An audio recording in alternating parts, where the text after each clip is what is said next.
Hello, lovely people. Welcome to my Foodie February reading wrap up. Dooby dooby dooby dooby dooby dooby dooby dooby dooby doo. Dooby dooby dooby dooby dooby dooby dooby dooby Sophie Vlogs.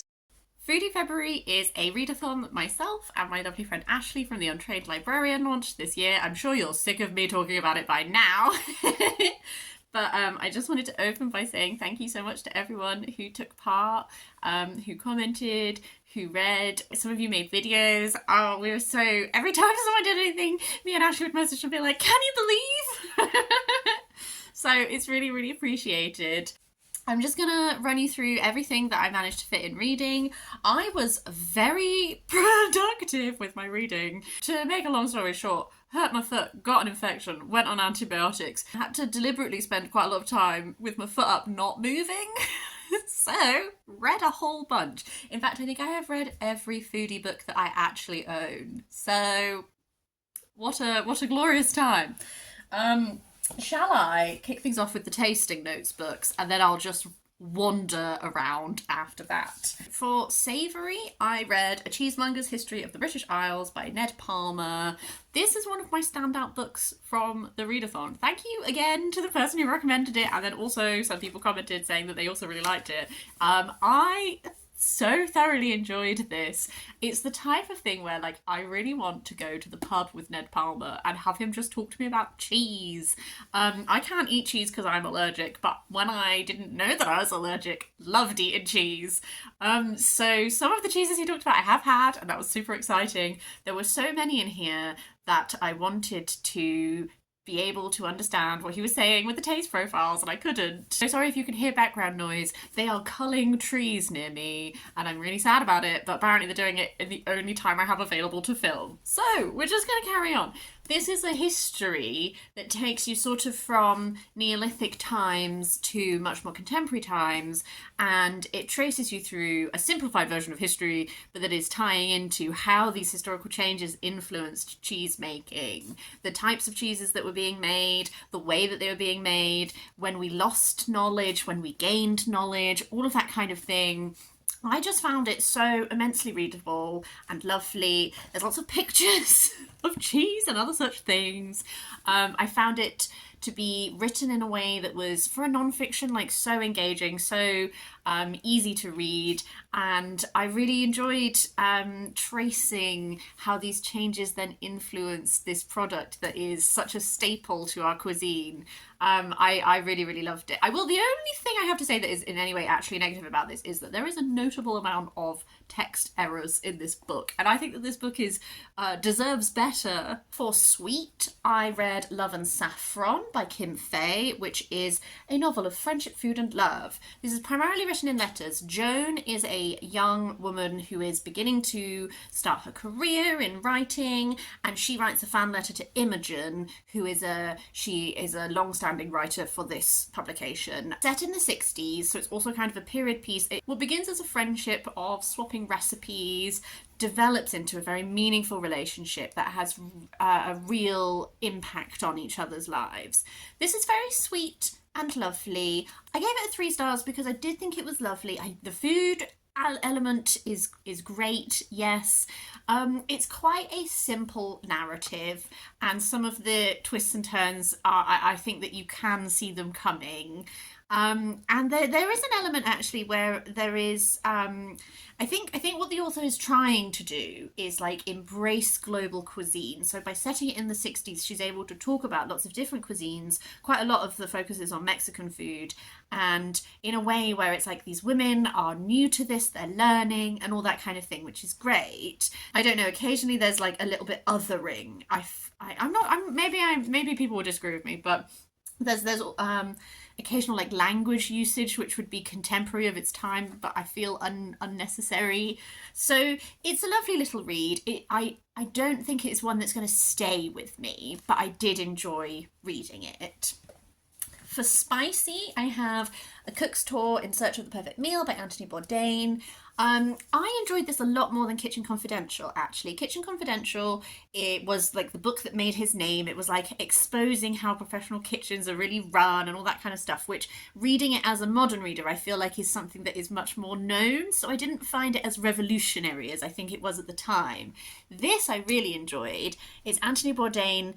He wrote this while filming one of his series, and the idea is that he's like traveling the world in search of the perfect meal, which, as we obviously examine towards the end, is a nebulous thing that you cannot pin down and all that kind of thing. But a lot of this is travel writing, and I really enjoyed it a lot more, I think, because there's slightly less of an element, this is going to sound really bad, slightly less of an element of him present all the time, because a lot of the time he's looking outward rather than inward. So he's doing a lot of outward looking at these places and their history, and he's really engages with the politics and that kind of thing. Like, he very much feels that and takes that and gives that to you.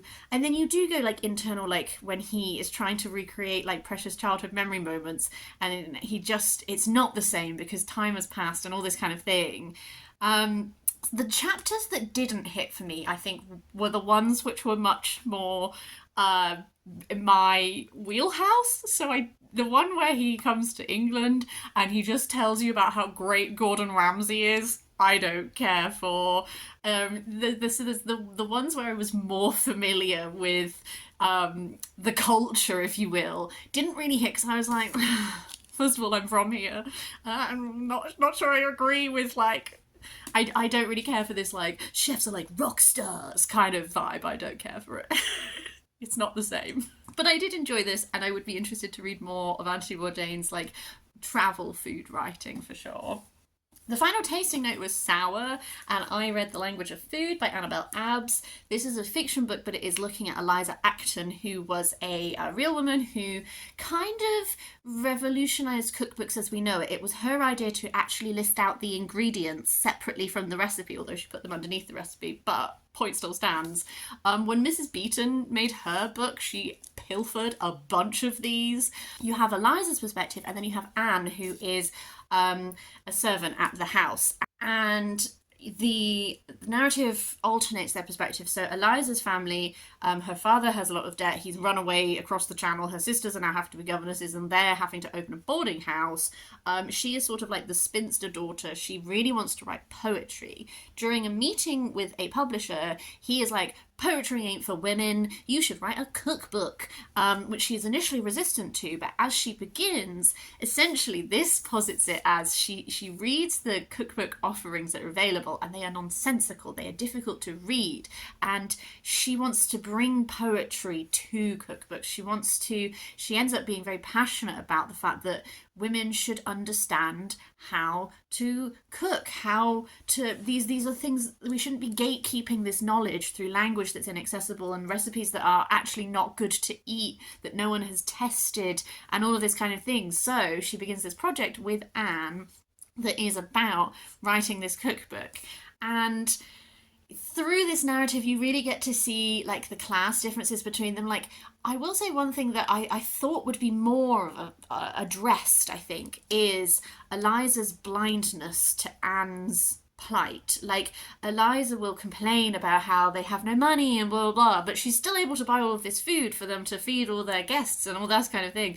And then Anne comes from extreme poverty, and you get to see through Anne's storyline, like, how the society is not built to let people who exist in poverty ever escape it, and all of that kind of thing. And Eliza is just blind to that at all. So, but perhaps addressing that too much would have been a bit too on the nose. This is a very, in many ways, quiet and domestic story. I think the downside of that is that partway through, I felt it's not that I felt necessarily a lag. It's more that the impetus for continuing was not, I didn't have a driving force to like discover what happened.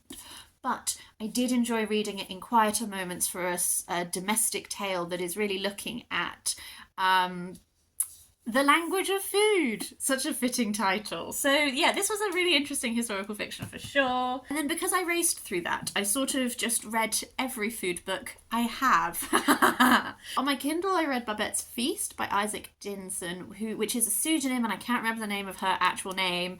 It's a very, very short story about a French woman, Babette, who had fled during the revolution to Denmark, I think, and was now a cook and a server for these two very religious women. And she wins the lottery and she wants to cook a meal for them and some of the rest of this congregation. I forget the particular branch of Christianity that they are, but they're very focused on leading a simple life. They don't drink, they eat very traditional food, all that kind of thing. So, but Babette wants to do this feast for them. It's a very, very short book. I enjoyed it. I thought it was lovely. I would really like to watch the film because it is so short, like it's like 50 pages or something. But as I was reading it, I was like, oh, I could see how cinematically we could be spending a lot of time on the food and the preparation of the food, and then the experience for the diners as they eat something that is so different to what they're used to, like all of that kind of thing. So I do really want to watch the film. I also read Seasoned with Empowerment, book 1 from the She Aloud movement, where stories heard empower, which is called Storytelling from the Kitchen. This is a compilation of writings. My stepmom bought this for me for Christmas because she has been doing a women in business course because she has a small sweet baking business, and she knows some of the people who've contributed to this. I haven't rated this one because I just don't feel comfortable rating it because to be honest with you, these women are really going into their life experiences. Every contributor essentially writes a piece that is about what they've been through, and some of these women have been through a lot of their stuff. They've been through abusive relationships, they've been through family loss, they've been through lots of things that are very personal. And then it ends with they share a kitchen memory and a recipe. I know that my stepmom has found that through talking to women like this and connecting with them, they found she's found a real like commonality of experience with some of their stuff, and she's found it really empowering to get to know these women. So I'm not really interested in assigning like a rating to this, but I thought that this structure was really fun with ending on a recipe and some kitchen memories. I also read Kitchen by Banana Yoshimoto, which is translated by, I think I forgot to say, translated from the Japanese by Megan Bacchus. I thought I was going to love this book, and I didn't, and I'm really sad about it. Main character in Kitchen, her parents passed away a long time ago. She has been living with her grandmother, and her grandmother has recently passed away, and she's grieving. And so then this young guy who is a similar age to her, who they go to the same university, I believe, who her grandmother knew through doing something, him and his mum ask her to just come stay with them for a while she is grieving. I thought I was going to love this when I started it because she starts by talking about how she's always drawn to kitchens, and then there's this real look at coping with grief through cooking, but then also being in someone else's kitchen and what it tells you about them and all that kind of stuff. And I was like ready to love this. What it turned into a bit is just like she has kind of a romance with the guy, and I did not care. The writing style is something I have sometimes with translated fiction that makes me wonder if it's from the original or from the translation. Just this distance. I felt it's such a distance from what was happening. Like, it was quite reflective, and I think this the way that the writing was reflective kept me going longer than my actual interest in this romance between her and this guy. I liked the food element. Another thing I didn't really love is Yuchi's mother is a trans woman, and this was written in 1987, I think.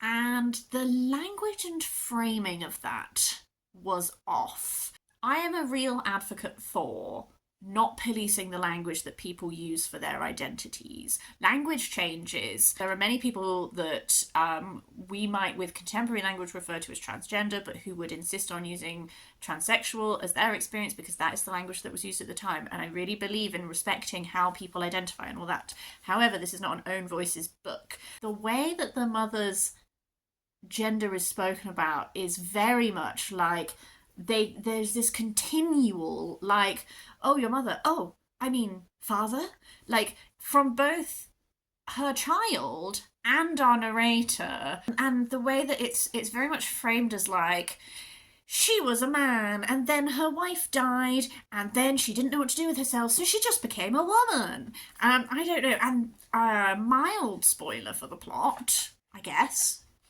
Skip ahead now if you don't want to know. This character dies quite early on, and her death just kind of serves as a reason for these two characters to start speaking again.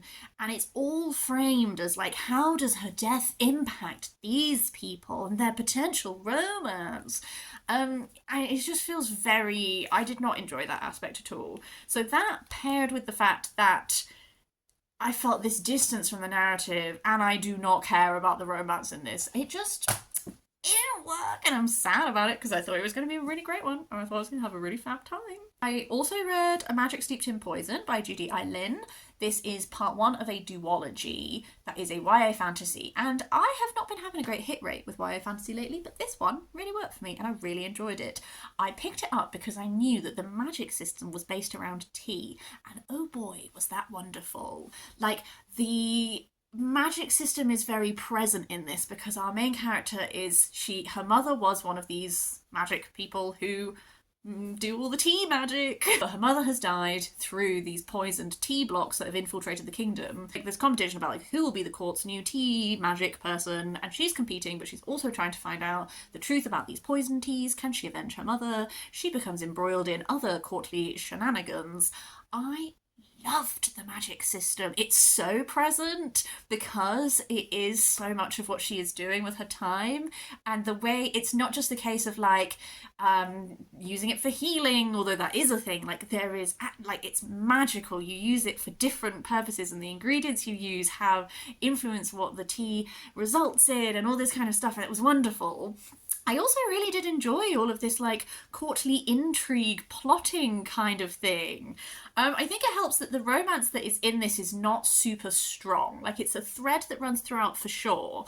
One thing I have been struggling with YA fantasy books lately is that often I'm finding it really hard to pick up ones where it's not like the romance is the plotline and the fantasy is the background, because I prefer them when the fantasy is the point and then the romance is just sort of like a small thread. I'm finding a lot of the ones I pick up end up being far more romance heavy than I personally want them to be, because I'm just not really a romance reader. We know this by now. It's not really my jam. So for this, it kind of worked because that romance was backseat and also embroiled in the political shenanigan-y threads. I actually think I might read the second book. I've been abandoning a lot of series lately, and I do need to make a video on it. The problem is I keep continuing to read from series. And then I'm like, oh no, I need to edit what my plan for this video is. I haven't done it yet, but suffice to say, I actually really enjoyed this one, and I think I am going to continue with it, so that's great. Another book that I really enjoyed is my penultimate book, and that is Welsh Food Stories by Carwyn Graves. This was very much my transition book between Foodie February into Deweython. I loved this. It is split into sections. Start with Barra, which is bread, and then we go into Caws, which is cheese, and Ned Palmer's book is referenced in the bibliography of this. I felt very overlapping. What really worked for me with this is that we are doing a lot of looking back at history about why are these, like, you know, leeks, like, why are leeks considered like archetypal Welsh food? He really starts by examining what the concept of Welsh food even is, like, what is this idea? And then these chapters that go through iconic foods, we look at the history behind them, like, why do they have this role in Welsh society? Where did that come from? How has that developed? Often we will look at a contemporary supplier. I say often, every chapter we look at a contemporary supplier. Like with the salt chapter, it's Hallen Mon, which is a salt maker based in Ynysmon, Anglesey, and what they are doing. And there's this real look forward, which I really loved, which is looking to the future. So he takes us through the past, contemporary, like who are the people who are really like making strides in this field, like what are they doing?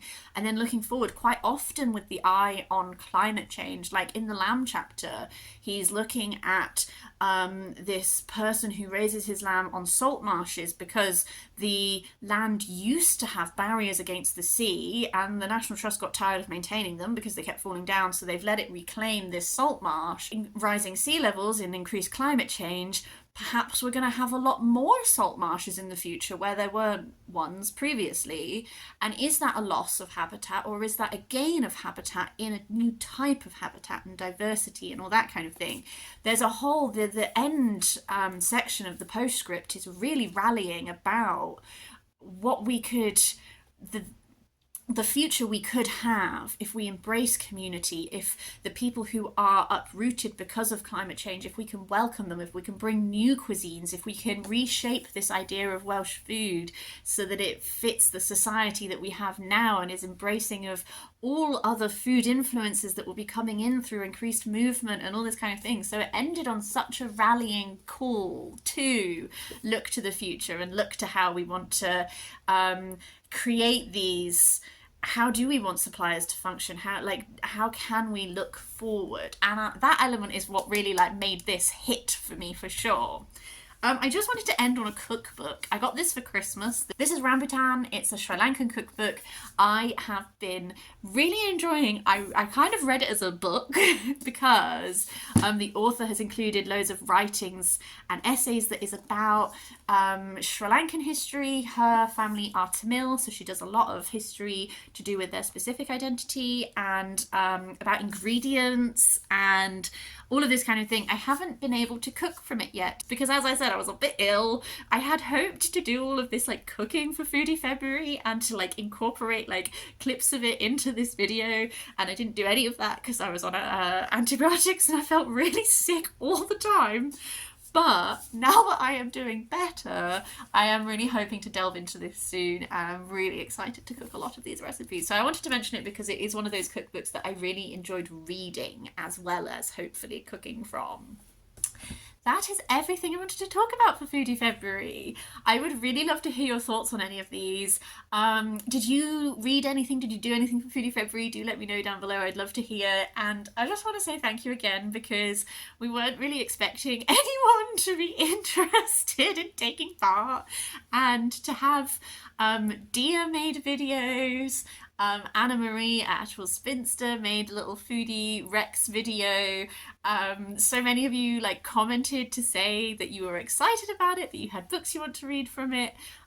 We're definitely going to do this again next year. Hopefully we'll be able to plan a little bit more in advance, so we might be able to bring a bit more aspects to it and give you more notice. But I just wanted to say a really big thank you. It's really touching that people actually wanted to engage with this and everything, so I feel very, very grateful. Thank you so much. I hope you're having a really, really nice day, and I'll see you next time for something different.